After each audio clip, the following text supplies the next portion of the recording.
Hello, I'm Olivia Miller, Curator of Exhibitions at the University of Arizona Museum of Art. It is my delight to be offering the course Caravaggio for the Humanities Seminars program. I hope you will join me this summer as we explore one of the most memorable artists of the Baroque era, and perhaps of all time. On the one hand, Caravaggio was a respected painter. He received important commissions from some of the most powerful patrons of the era. People recognized that he was a brilliant artist, both on the technical fronts and the conceptual fronts.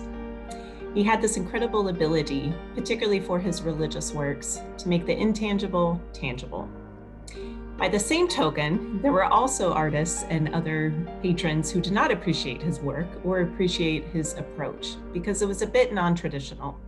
He often worked directly onto the canvas without doing preparatory sketches. And he favored the use of live models of ordinary people. This came as an offense to some when they found that ordinary figures were being set into the guises of religious saints and even Christ himself.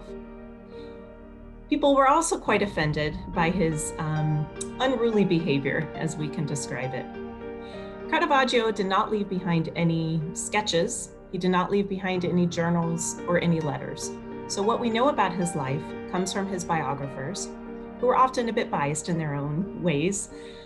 We also have artist contracts.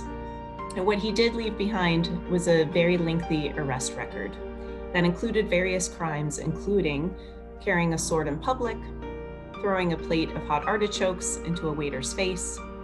He had a libel suit brought against him, and he was also arrested for throwing rocks at his landlady's window. She had locked him out when he failed to pay rent for a number of months.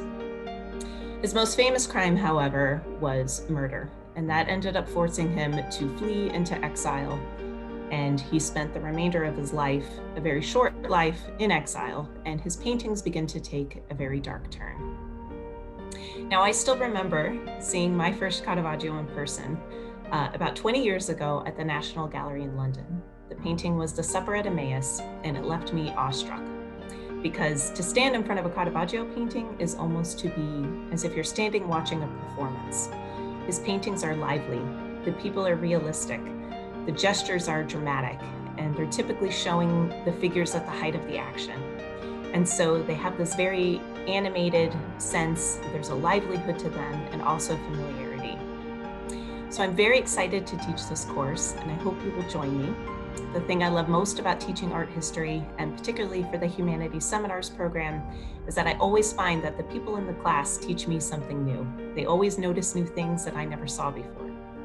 So please join me this summer, and we will learn about the legacy of Caravaggio together.